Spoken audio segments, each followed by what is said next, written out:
शारदीय नवरात्रि शुरू होने वाले हैं। तो नवरात्रों में सबसे पहले यानी कि पहले दिन हम करते हैं घट स्थापना, और घट स्थापना करना यानी कलश स्थापना करना सबसे महत्वपूर्ण माना जाता है, जिसे नवरात्रि के पहले दिन ही शुरू में ही किया जाता है। तो इससे संबंधित जानकारी हम आपको इस वीडियो में देने वाले हैं। इसकी विधि बताने वाले हैं कलश स्थापना की, उससे संबंधित सामग्री के बारे में बताने वाले हैं तथा इसका महत्व भी बताने वाले हैं। परंतु सबसे पहले भक्तों बोलिए जय माता दी, और आप जय माता की कहते हुए कमेंट बॉक्स में आप जय माता दी लिख सकते हैं। तो नवरात्रि के 9 दिनों में माता के 9 रूपों की अलग अलग दिन अलग अलग रूप की पूजा की जाती है, जैसा कि ये सब आप जानते ही हैं। तो कलश स्थापना के बारे में अगर बात करें तो माता के भक्त इन दिनों व्रत रखते हैं, उनकी उपासना करते हैं, और 9 दिन तक चलने वाला ये जो व्रत है नवरात्रि का, इसका माता के भक्तों को बेसब्री से इंतज़ार रहता है। और इसमें अलग अलग तरह से इस व्रत को रखा जाता है। कहीं पे गरबा खेला जाता है तो कहीं पे सिंदूर से खेला जाता है। और ऐसे में नवरात्रि के पहले दिन कलश स्थापना और पूजा आदि का अत्यधिक महत्व है। कहते हैं नवरात्रि के पहले दिन विधि विधान के साथ घट स्थापना करना शुभ माना जाता है। ऐसे में पूजा के समय भूले से भी की गई गलती आपकी सारी मेहनत को खराब कर सकती है। तो चलिए जानते हैं कि कैसे करनी चाहिए कलश स्थापना और इसकी सामग्री क्या है। तो नवरात्रि की पूजा का आरंभ करने से पहले कलश स्थापना की जाती है। कहते हैं कि कलश स्थापना के बिना पूजा का पूरा फल नहीं मिलता है। नवरात्रि की पूजा में कलश स्थापना का विशेष महत्व है।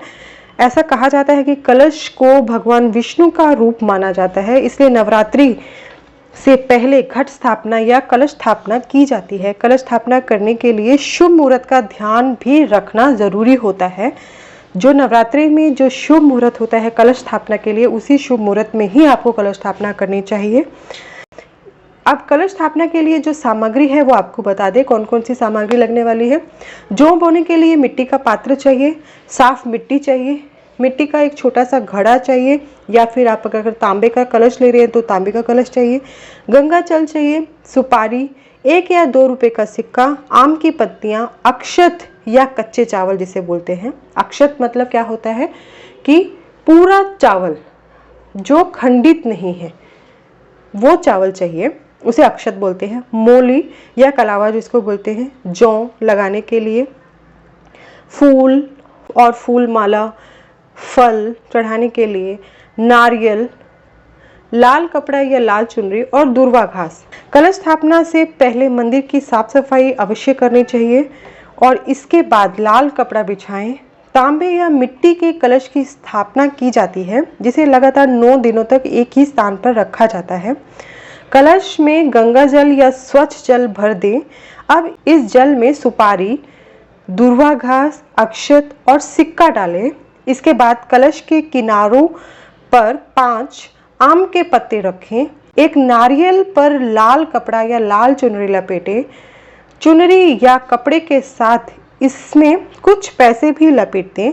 अब नारियल और चुनरी को रक्षा सूत्र जिसे कि मौली कहते हैं, मौली बांधे। नारियल और चुनरी को अब मौली बांधे। इसे तैयार करने के बाद चौकी या जमीन पर जौ वाला पात्र जिसमें आप जौ लगाने वाले हैं, बोने वाले हैं, उसे रखिए। अब जौ वाले पात्र के ऊपर मिट्टी का कलश या तांबे का कलश जो आपने रेडी किया है उसे रखिए। फिर कलश के ऊपर नारियल रखिए जो आपने लाल कपड़े से लपेट के मौली बांध के रखा है, उसे आप उसके ऊपर रखिए। तो ये कलश की स्थापना हो गई। कलश स्थापना का महत्व के बारे में अगर बात करें तो धार्मिक ग्रंथों के अनुसार कलश को सुख, समृद्धि और मंगल कामनाओं का प्रतीक माना गया है।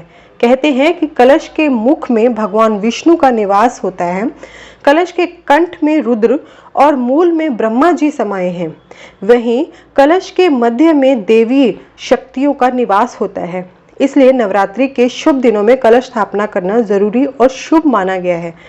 कलश स्थापना के दौरान कलश के चारों ओर जौ बोए जाते हैं। इसके पीछे मान्यता यह है कि सृष्टि की शुरुआत के समय पहली फसल जौ ही थी, इसलिए इसे पूर्ण फसल कहा गया है और यही कारण है कि ये हवन के समय देवी देवताओं को भी चढ़ाई जाती है।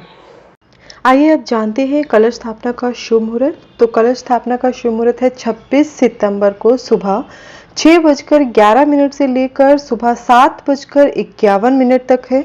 और अगर किसी कारणवश आप इस समय पर कलश स्थापना न कर पाए तो दूसरा शुभ मुहूर्त भी बता दें। दूसरा शुभ मुहूर्त है अभिजीत मुहूर्त, जो सुबह 11:49 से लेकर 12:37 तक है।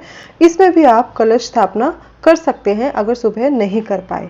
और आपको बताना चाहते हैं कि नवरात्रि में देवी के हर रूप से संबंधित कथा और दुर्गा सप्तशती का पाठ, क्षमा प्रार्थना और भी बहुत से मंत्र की जानकारी से भरे हुए वीडियो हमारे चैनल में अपलोड होने वाले हैं। अगर आप उन सभी वीडियोस को देखना चाहते हैं तो हमारे चैनल को सब्सक्राइब करके नोटिफिकेशन बेल को ज़रूर प्रेस करिएगा, ताकि हमारी वीडियो जैसे ही अपलोड हो आप तक नोटिफिकेशन पहुंच जाए। तो इसी के साथ भक्तों, जय माता दी। धन्यवाद।